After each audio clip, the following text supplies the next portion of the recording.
Assalamualaikum teman-temanku semuanya. Dimanapun Anda berada.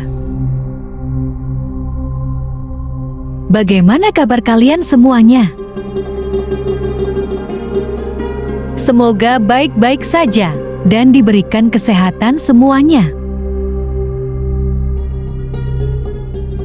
Kali ini saya akan membagikan sebuah pengajian, ceramah, tausiah, dakwah dari Gus Baha yang membahas tentang akan menjadi sebuah problem yang besar jika memahami Al-Quran hanya dari terjemahannya saja. Dan tanpa berlama-lama, begini penjelasannya.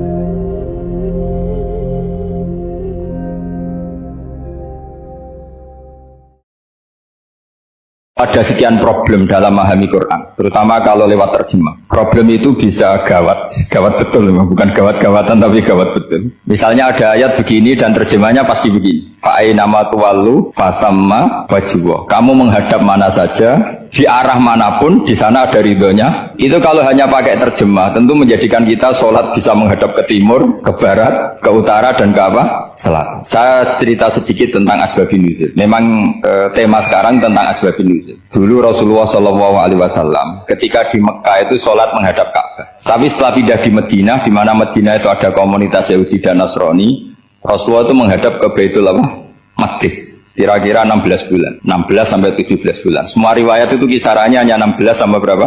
17 bulan. Sehingga orang Yahudi itu bilang begini, Muhammad ini baiklah, meskipun dia membawa agama baru, tapi kiblatnya masih ikut kita, masih baik kan. Setelah 16 bulan, Nabi diperintahkan Allah untuk menghadap ke Ka'bah. Awal liwajaka syatral masjidil haram. Maka orang Yahudi itu berontak. Berontaknya adalah kiblat mereka ditinggalkan. Cara berpikir orang Yahudi itu kiblat mereka ditinggal.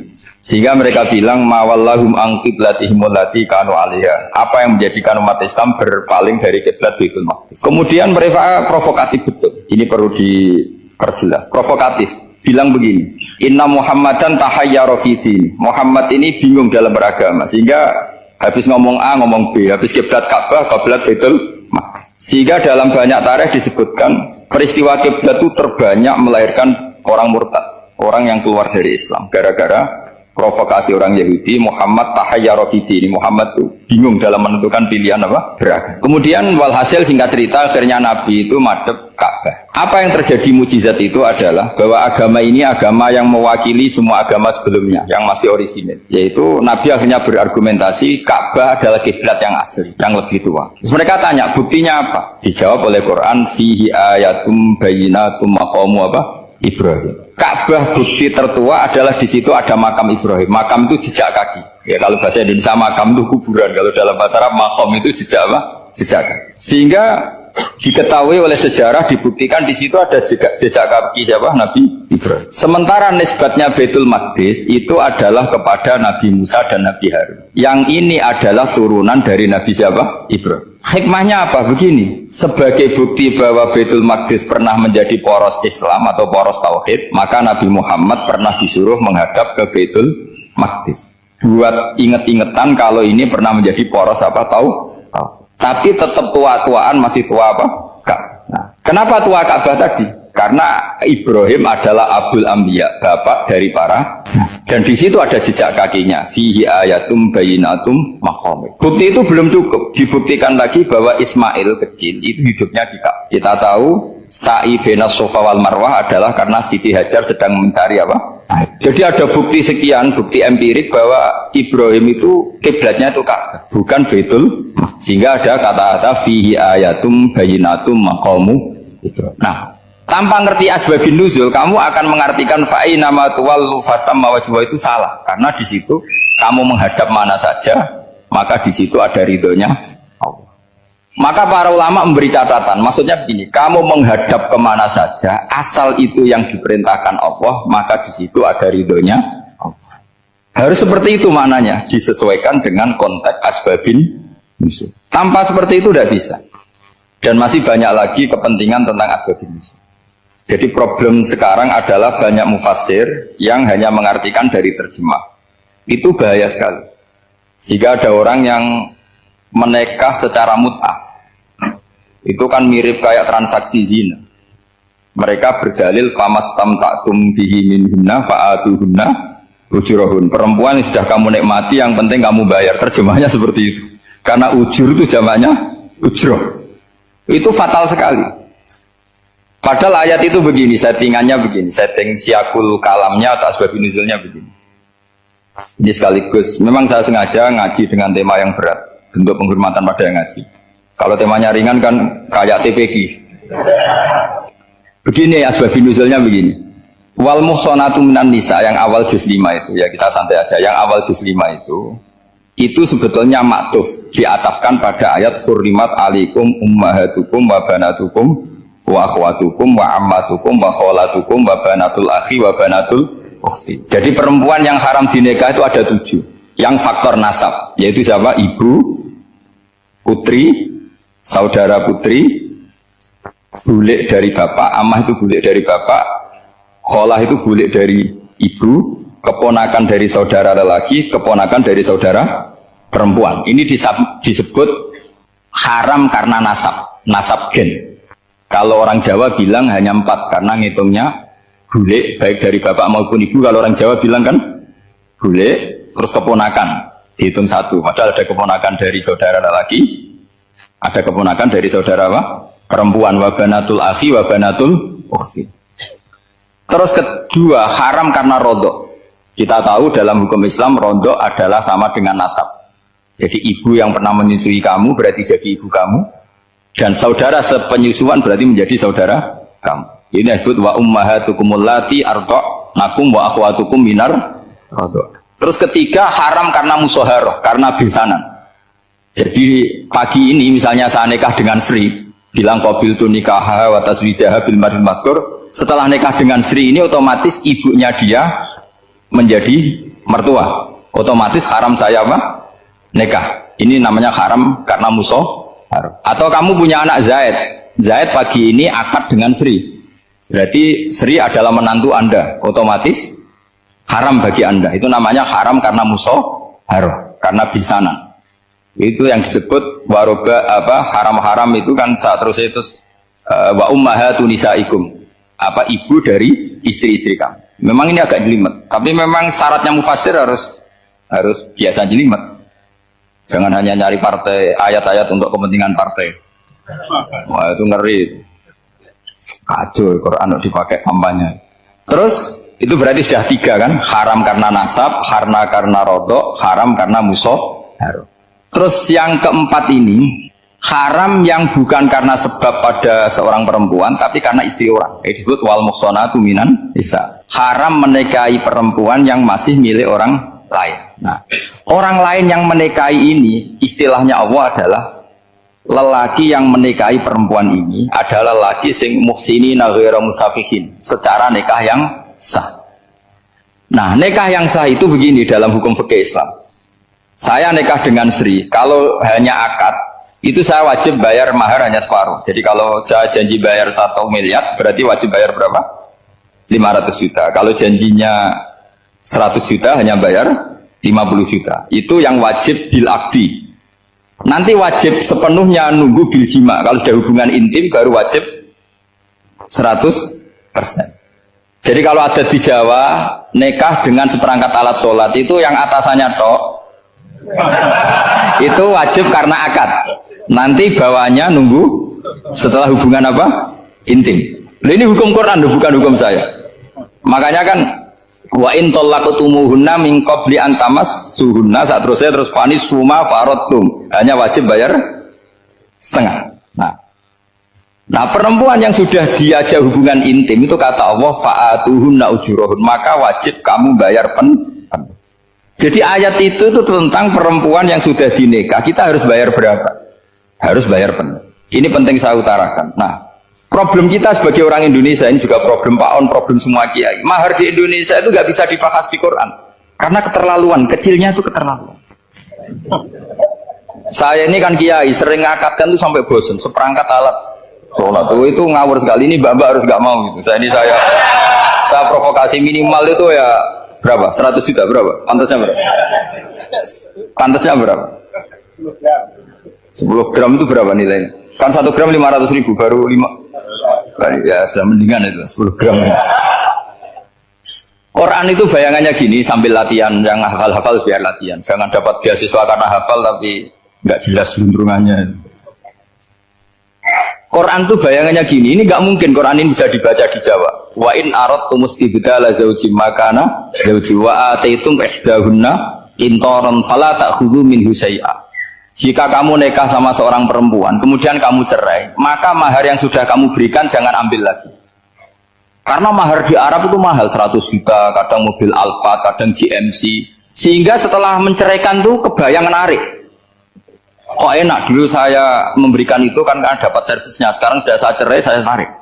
Kalau mahar di Indonesia kan seperangkat alat sholat. Jadi gak kebayang ada kalimat fala ta'khudhu minhu syai'a, jangan ambil lagi. Kebayang ngambil aja enggak? Apalagi kalau nikahnya sudah 2 tahun kan sudah lusuh, sudah. Tapi kalau di Arab itu kebayang karena mahal. Makanya orang Arab suka nikah orang Indonesia karena murah. Jadi bahasa kintoron itu harta yang nggak ternilai. Wa ataitum ihdahunna kintoron. Yang nggak ternilai, mahal betul. Itu pernah saya hitung, ada yang mahar itu 400 juta, ya sekira segitu. Nah makanya setelah dicerai Allah memperingatkan, setelah kamu kasihkan ya jangan minta lagi. Kenapa kepikiran minta? Karena jumlahnya besar. Kalau di Indonesia kepikiran nggak minta ya? Nggak kepikiran, saking kecilnya. Seperangkat alat sholat, kadang 1 juta. 1 juta itu setelah hubungan intim, sebelumnya yang wajib hanya 500. Itu kan nggak kebayang. Makanya susah ngartikan Quran di Indonesia, kadang susah, karena kadang terlalu. Itu pernah Sayyidina Umar radhiyallahu anhu pernah bilang begini, wahai para perempuan, mahar itu jangan mahal-mahal, kasihan para lelaki. Itu ada perempuan alimah ya, orangnya alim betul. Itu usul langsung gini, ya Amirul Mukminin, laisa dzalika laka ya Amirul Mukminin. Waqad qala ta'ala wa ataitum ihdahunna qintaran. Kamu hanya seorang Amirul Mukminin, tidak berhak bikin aturan pembatasan mahar. Allah saja tidak batasi, kenapa kamu batasi? Sehingga dulu yang namanya nikahnya Sulaiman Agung atau Jamaluddin siapa Ratu Agung, kalau hadiah ya sampai tas mahal itu. Ini kan dari bahasa Arab mumtaz mahal, mumtaz itu istimewa, mahal itu dia punya istri yang sangat dicintai, dikasih hadiah mumtaz mahal. Terus ilat Jawa jadi apa? Tas mahal. Itu sama Mujidul Labab kalah. Itu kalau cerai kan kepikiran minta lagi, dikasihkan yang baru. Tapi kalau di Indonesia tidak mungkin, karena apa tadi? Seperangkat alat sholat. Begitu nyari yang murah lagi. Yang bagus kitanya, bungkusnya yang bagus. Maka nggak mungkin kita maknani Quran tanpa mengenal yang bernama asbabin nuzul. Karena makna ayat itu bisa kacau kalau kita tidak tahu asbabin nuzul. Yaitu kayak tadi makna fa'ina ma tuwallu fatamma wajhuhu. Itu maknanya kan kamu menghadap mana saja, boleh saja di sana ada ridhonya Allah. Berarti kan bisa ke timur, ke selatan, ke utara, ke barat. Itu bahaya betul. Sehingga kata ulama harus mengkaji asbabin nuzul. Supaya porsi ayat ini sampai semana jauhnya itu kita tahu. Tanpa tahu itu tidak bisa. Begitu juga menyangkut kiblat. Sekarang saya tanya, kemarin kan ramai dulu di Kemenak, kiblat semuanya diukur dengan GPS, terus beberapa masjid dikomentari salah, karena diukur pakai apa? GPS. Kalau dalam bahasa falak disebut yaumarosdil kiblat. Memang bisa diilmoni. Tapi pertanyaannya begini, dari awal Allah ngendikan fawalli wajhaka syatral masjidil haram. Kamu yang penting sholat itu menghadap masjid. Masjid itu ya bangunan. Sehingga kata Ibnu Abbas yang diriwayatkan banyak ulama mengatakan Al-Ka'bah kiblatun li ahlil masjid wal masjid kiblatun li ahlil haram wal haram kiblatun li ahlil masyriq wal maghrib. Jadi kalau orang di dalam masjid kiblatnya harus Ka'bah. Di luar masjid kiblatnya asal bangunan Masjid Haram. Tapi di luar sini kayak di Indonesia boleh semua tanah. Kenapa begitu? Kata Ibnu Abbas karena Quran turun bilisanin Arabiyyin mubin. Jadi kalau orang Jogja kalau mau ke Jakarta arahnya kemana? Barat. Itu sebetulnya ketika Anda ke barat itu persis Jakarta apa bisa saja pasnya itu Pangandaran. Tapi orang itu akan bilang kalau ke barat ya ke Jakarta. Meskipun presisi Anda tepatnya di Pangandaran. Nah kiblat seperti itu, asal orang menghadap ke barat itu orang sudah bilang ke kiblat. Nggak usah sedetail misalnya harus pas Ka'bah. Saya pernah debat sama tim ahli Kemenak. Nggak bisa Gus, sekarang ada GPS harus tepat Ka'bah. Terus saya bilang gini, kalau teori Anda benar, berarti semua masjid luasnya maksimal 16 meter. Ka'bah itu luasnya hanya 16 meter. Berarti Masjid Ulil Albab yang pojok sana sama pojok sana, kira-kira itu ya sudah tidak kena Ka'bah. Kalau harus tepat, Ka'bah itu kan diameternya hanya 16 sampai 18 kalau nggak salah.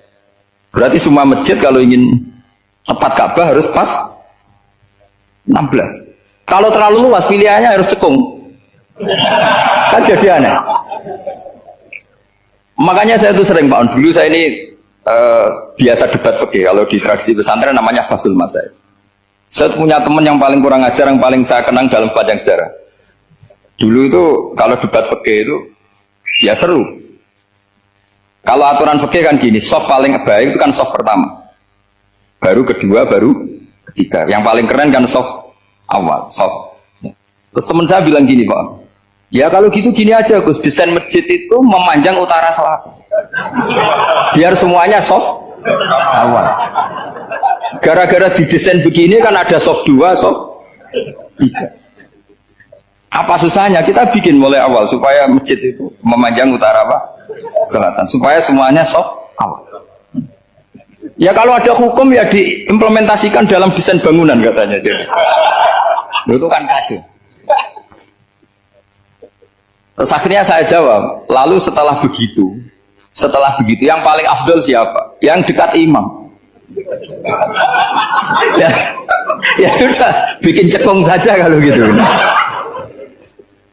Artinya gini ya, beragama itu yang sehat. Jadi beragama itu berdasar riwayat. Berdasar riwayat, pernah ada ulama yang hitung Madinah menghadap Ka'bah itu ya tidak pas. Pernah dihitung pakai GPS. Kiblat Madinah ke Ka'bah itu ya tidak pas. Tidak seperti yang pernah dianjurkan Kemenak. Karena apa? Agama ini ngikuti bilisanin Arabiyyin mungkin. Seperti jenengan gini. Semua ini istilahnya apa? Menghadap Gus Bah. Padahal ada yang agak sana, agak sana. Semuanya ngaji sama siapa Gus? Ya sudah. Istilahnya bertatap muka. Memangnya kita benturan. Ini bahasa. Jadi seperti ini semua namanya apa? Berhadap. Padahal ada yang agak samping, agak samping. Ka'bah juga gitu. Sebenarnya tidak se-ekstrim yang dibayangkan orang-orang. Cuma kalau bisa tepat, ya kita harus tepat. Tapi tetap saja tidak perlu 16 apa? Meter. Nah, fa'aina ma tuwallu fathamma wajhuhu itu artinya menghadap. Menghadap itu menghadap arah. Makanya Allah tidak ada fawalli wajhaka nahwal Ka'bah, tapi fawalli wajhaka syatrul Masjidil Haram. Jadi ini penting saya utarakan supaya kita familiar dengan istilah-istilah Quran. Istilah Quran itu gampang sebenarnya. Kalau kita kaji itu gampang. Problem kita tidak pernah mengkaji, jadi semuanya asing. Kalau kita mengkaji itu gampang sekali. Saya punya sekian cerita betapa pentingnya mengkaji Quran. Harun Ar-Rasyid itu dinasti Bani Abbasiyah. Itu pinter sekali. Ada seorang ustadz yang agak ekstrim. Itu datang ke Harun Ar-Rasyid. Ya Amirul Mukminin, inni nasihun laka famusaddidun alaika.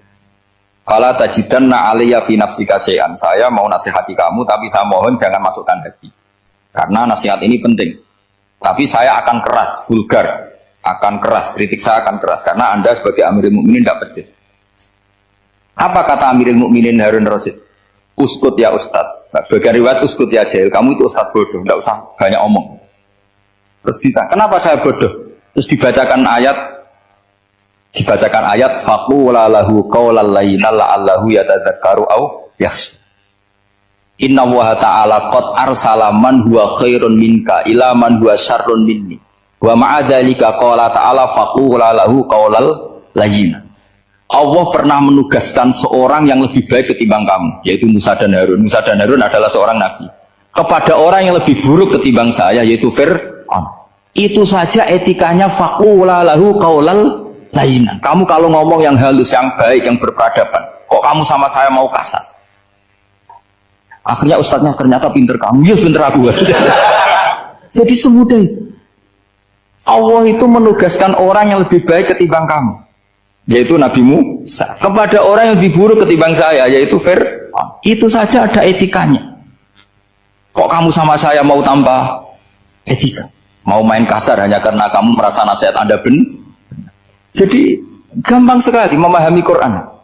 Tapi lagi-lagi memang bagi ahlinya. Tapi ini saya bantu supaya sampean jadi ahli apa? Quran. Meskipun ngajinya sebulan sekali. Sudah sebulan sekali tidak punya kitabnya. Sudah. Jadi ulama dulu kalau belajar Quran itu gampang sekali. Saya berkali-kali cerita, yang kitab saya baca di rektorat namanya Syajaratul Ma'arif. Itu kalau cerita bikin judul itu enak sekali. Babuna fil ibad bikulil bilad. Bab seseorang di mana saja hidupnya harus bermanfaat. Terus dalilnya itu hanya mengutip makalahnya Nabi Isa, wa ja'alani mubarakan ainama kuntu. Ciri utama seorang nabi apa? Saya di mana-mana adanya berkahi orang lain. Jadi berkah bagi orang lain. Maksudnya tidak jadi problem bagi orang lain. Artinya kamu hidup entah di Jogja seperti Pak Ono orang Jember, saya orang Rembang. Hidup di Jogja manfaat, di Jember ya manfaat, di mana-mana manfaat. Saya pernah di Korea seminggu ya manfaat. Saudara kita TKI yang di Korea ya manfaat, di sana bikin masjid, bikin apa. Karena ngendikane Allah menceritakan Nabi Isa siapa? Wa ja'alani mubarakan ainama kuntu. Saya adalah orang yang di mana-mana berkah. Artinya manusia eksistensinya harus seperti itu, hidup di mana saja berkah. Gampang sekali memahami Quran. Pernah Imam Syafi'i ditanya, kalau kamu nggak kehilangan air atau nggak ada air di satu daerah, cari-cari dulu sampai nggak ketemu. Setelah nggak ketemu air, baru kamu boleh tayamum. Imam Syafi'i ditanya, apa dalilnya harus mencari dulu? Kalau nggak ada air ya langsung tayamum saja. Kenapa harus nyari-nyari dulu? Jawabnya Imam Syafi'i itu gampang sekali. Qala ta'ala falam tajidu ma'an. Kemudian kamu tidak menemukan air. Di mana-mana tidak menemukan setelah mencari. Kalau belum mencari namanya tidak tahu. Kan ayatnya kan falam tajidu ma'an. Kemudian kamu tidak menemukan air. Tidak menemukan tuh nyari dulu apa langsung ambil sikap? Nyari dulu baru kesimpulannya tidak ketemu. Kalau belum pernah nyari namanya tidak tahu. Segampang itu ulama dulu memahami Quran karena konstruksinya utuh.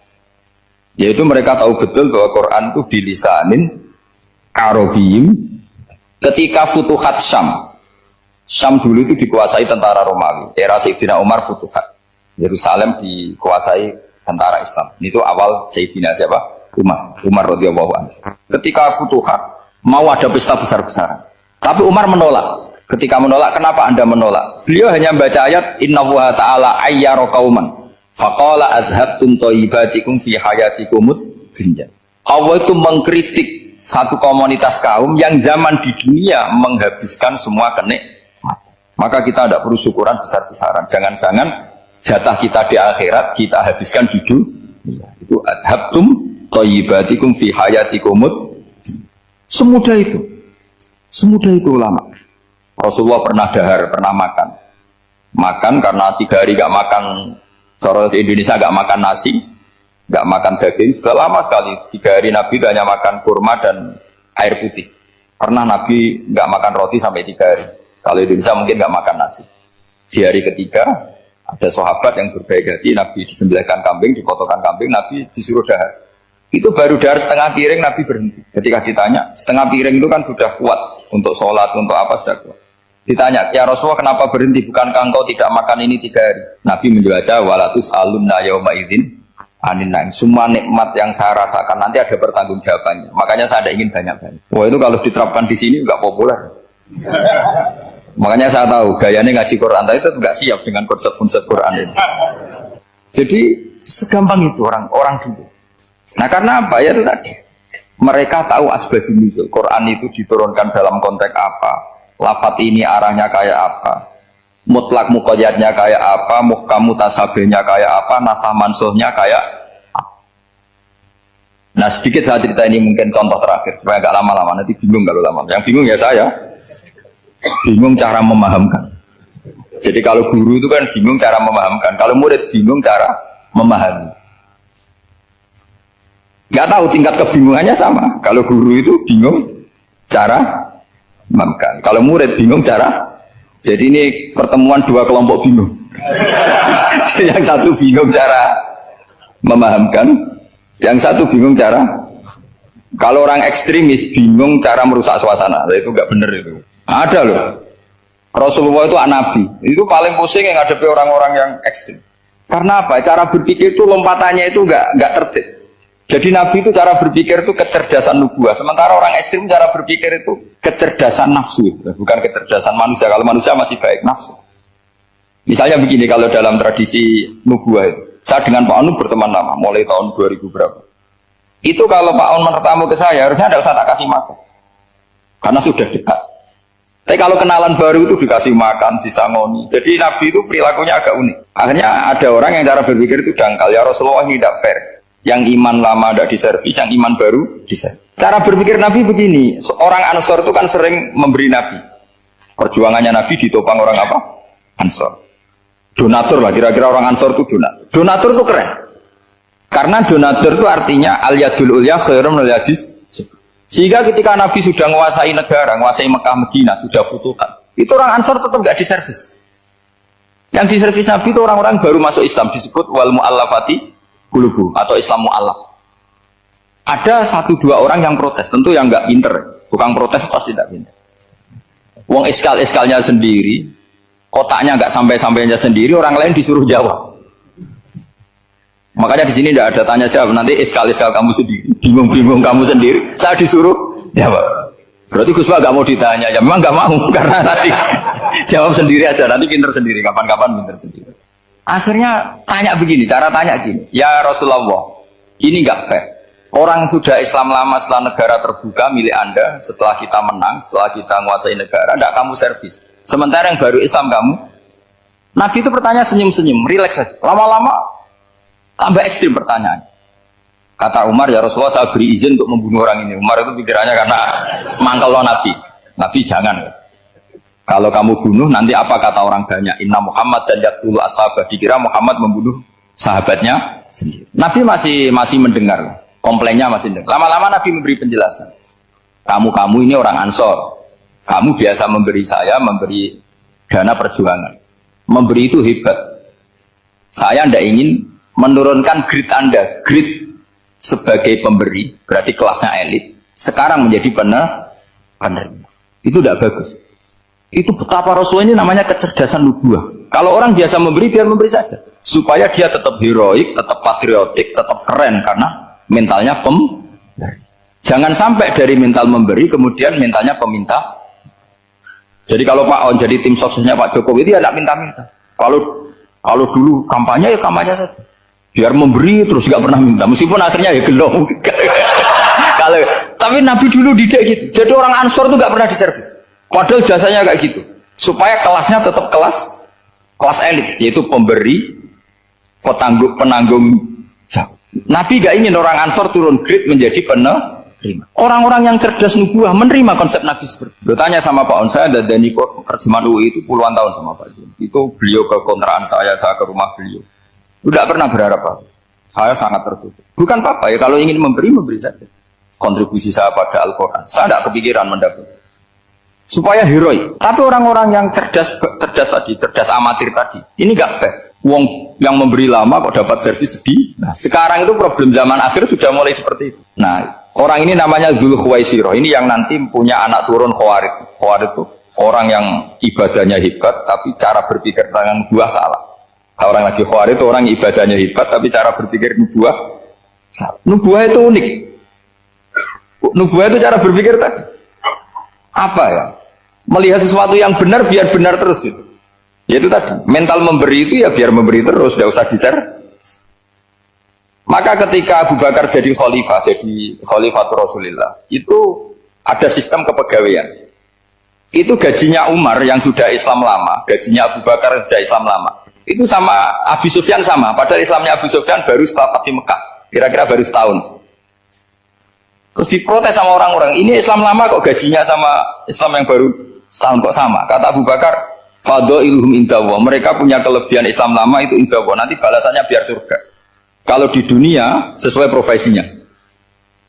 Artinya profesi kalau penjaga kantor ya berapa, kalau dosen berapa, pokoknya ya sudah. Dan itu diterima oleh sahabat, semuanya nerima konsep itu. Era Umar agak dibalik. Abu Sufyan kira-kira gajinya 1 juta, yang lainnya yang menangi Nabi mulai awal gajinya 10 juta. Ditanya, ya Umar, kenapa ini jadi rubah seperti kebijakan Abu Bakar, tidak seperti Abu Bakar? Jawabnya Umar lucu. Fawwah la usawwi baina man qatala Rasulullah wa baina man qatala ma'a Rasulillah. Demi Allah saya tidak akan pernah menyamakan orang yang dulu merangi Rasulullah yaitu Abu Sufyan dengan orang sing selawase dari anak Rasulullah yaitu Sayyidina Ali dan sebagainya. Ini penting. Artinya ketika gajinya orang saya seperti Ali radhiyallahu anhu Itu tinggi itu bukan karena lamanya Islam, tapi karena lamanya iman. Jadi mulai dulu ijtihad itu ada, dan dulu dia biasa saja. Karena tadi ada kecerdasan nubuwah. Saya ulang lagi, ada kecerdasan apa? Sekarang itu kecerdasan tomak atau kecerdasan nafsu. Itu kalau sama ngaji kitab tasawuf, itu bab bakhil itu tidak ada. Menurut kitab tasawuf, medit itu tidak ada, kikir itu tidak ada. Yang ada itu tomak. Tomak itu berharap dikasih orang lain. Sampean pernah nggak bilang kalau artis-artis di Jakarta kikir? Tidak pernah kan? Karena kamu tidak pernah ingin diberi.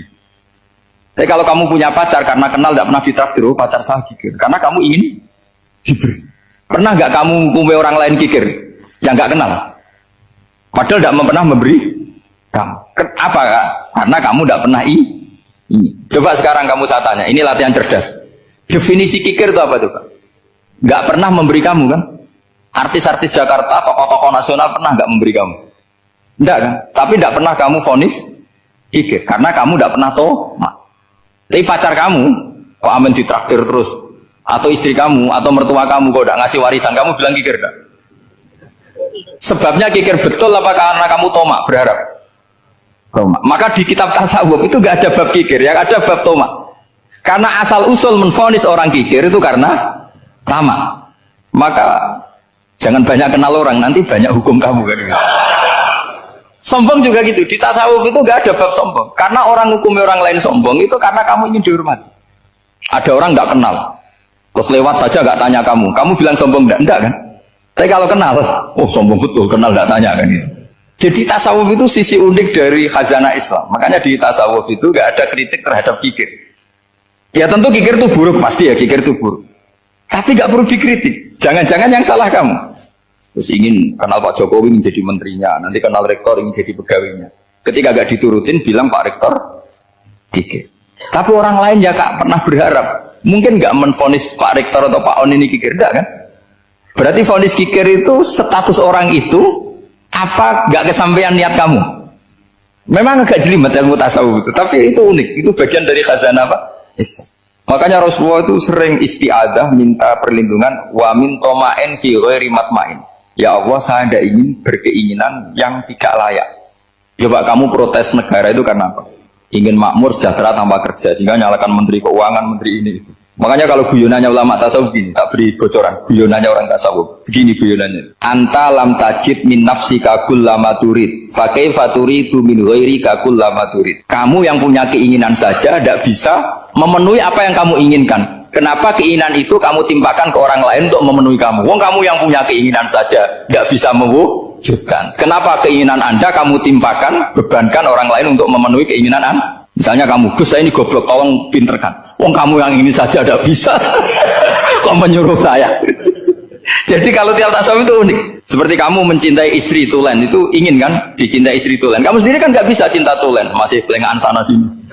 Kamu pacaran, ingin pacar kamu setia. Ternyata kamu bikin sekian alternatif. Kalau putus ini punya ini, putus ini. Tapi kamu ingin ini setia, kan nggak fair. Makanya guyonnya orang tasawuf itu, anta lam tajid min nafsika kullama turid, fa kaifa turidu min ghairika kullama turid.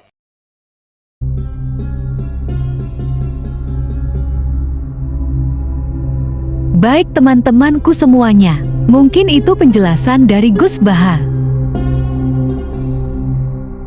Semoga bermanfaat dan kita bisa sama-sama belajar. Wassalamualaikum warahmatullahi wabarakatuh.